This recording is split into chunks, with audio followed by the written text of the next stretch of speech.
Tonight on Sunday, the unlikely threat pushing our forests to collapse. Everything's been hammered. It's a graveyard. The fight against feral deer. It's a losing battle. We can't shoot deer fast enough.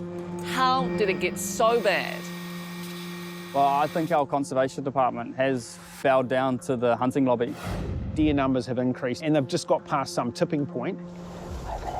And the kaikaupapa taking them out. It's down. And 20 years on, remembering the Bali bombings. Never in my wildest dreams would I ever have thought that it was a terrorist attack. This is horrendous. I've never seen anything like it. When that bomb went off, I left my body. You've got to make an instant decision. Are you going to die in there or are you going to get out? The incredible stories from those that lived through hell. I just thought, oh my God, what is happening here?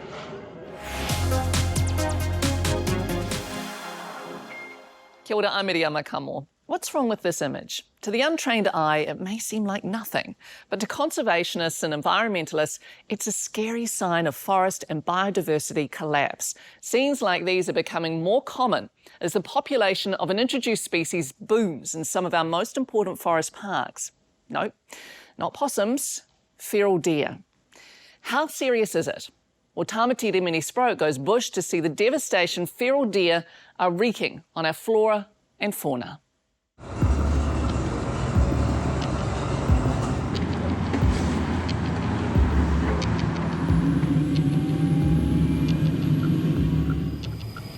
We're in the Marlborough Sounds area. A lot of well-being being uplifted.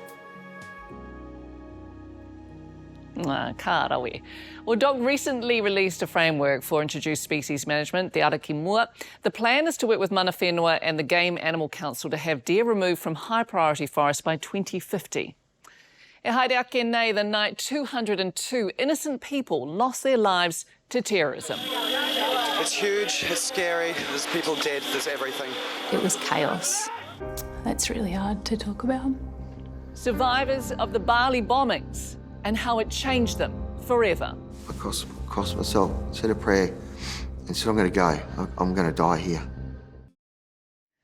Hoki mai anō, Bali, 20 years ago, 2 bombs ripped through a crowded nightclub area in the tourist district of Kuta. 202 people from around the world are killed, including 88 Australians and 3 New Zealanders. Hundreds more suffer serious and, in some cases, lifelong injuries. This act of terror caused untold mayhem and misery. But as Peter Overton discovers, those behind the attack can never claim any sort of victory. 3. Before we go. 2 mums. And that's when I knew that this is huge. E whai ake nei, the medics who rushed to help. Well, it's one of those moments that you never forget in life. And were confronted with carnage. So how would you compare what you saw to serving in Iraq? So Bali was much worse. It was complete chaos.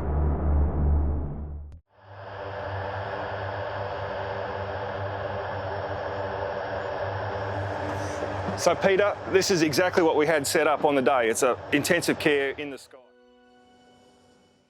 Well, akua nei, the families whose loved ones didn't make it home. Oh, I think about it all the time. Cheers, boys. Still raw as can be. And how 20 years on, they've found themselves victims once again. You kill 202 people and you get out after 10 years. 10 years. Where's the justice?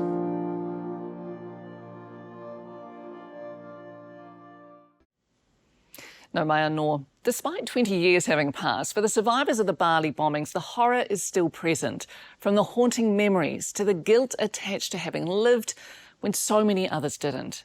And for the families of the dead who lost everything that day, now a fresh torment.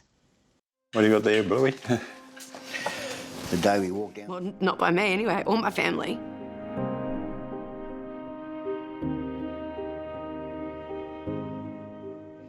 Well, the Indonesian police's anti-terror squad and the country's counter-terrorism agency have both endorsed the early release of bomb maker Umar Patek. Until final sign-off from the Indonesian Ministry for Law and Human Rights, he's in an East Java prison. Well, that is our show for tonight. You can join us on social media or contact us at sunday@tvnz.co.nz. It's great having you join us. We'll see you again next week. Ngā mihi nui, pō Mārie.